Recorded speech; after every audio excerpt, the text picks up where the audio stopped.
કાંકરેજ મામલતદારે કસલપુરા બનાસ નદીમાંથી રેતી ચોરી કરતા 11 ડમ્પર ઝડપ્યા છે. ઓવરલોડ તેમજ 5 રોયલ્ટી વગર કાંકરેજ તાલુકાના કસલપુરા બનાસ નદીના પટમાંથી બિન અધિકૃત રેતી ખનન ભૂમાફિયાઓ દ્વારા મોટા પ્રમાણમાં ચાલી રહ્યું છે. ત્યારે ખાણ ખનીજ વિભાગના અધિકારીઓ મૌન અને આંખ આડા કાન રાખીને કંબોઈ ચોકડીએ બેસે છે. જામપુર કસલપુરમાં રેતી કૌભાંડ ધૂમ મચાવે છે. ત્યારે કાંકરેજ મામલતદાર ઓચિંતી તપાસ કરતા મોટું કૌભાંડ ઝડપ્યું અને ખાણ ખનીજ વિભાગ ઊંઘતું ઝડપ્યું. કાંકરેજ મામલતદારે બોલાવ્યો સપાટો. કાંકરેજ મામલતદાર વીએમ પટેલે બિન અધિકૃત રેતી ભરી જતા ડમ્પરોની તપાસ કરતા રોયલ્ટી વિનાનું હોવાનું જાણવા મળતા ભૂસ્તર વિભાગ પાલનપુરને જાણ કરી વધુ તપાસ. ભૂસ્તર વિભાગ પાલનપુર દ્વારા કાર્યવાહી કરવામાં આવી.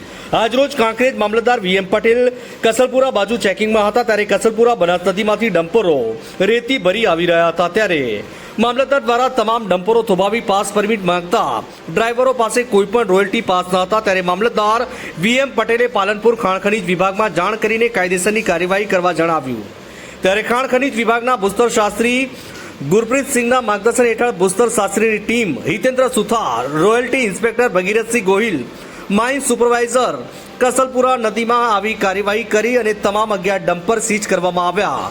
જેમાં 5 ડમ્પર રોયલ્ટી પાસ વિનાના હતા અને ઓવરલોડ રેતી ભરી જઈ રહ્યા હતા. જેમાં કાંકરેજ તાલુકામાં મોટા પ્રમાણમાં રેતી ચોરીનું કૌભાંડ ચાલી રહ્યું છે. જ્યારે તમામ ડમ્પરો સીઝ કરી દેવામાં આવ્યા છે. સીઝ કરી તમામ ડમ્પર કસલપુર ખાતે રેતીના પ્લાન્ટ પર મૂકવામાં આવેલ છે. Bureau Hargovan Chauhan, Gujarat crime news, Banaskantha.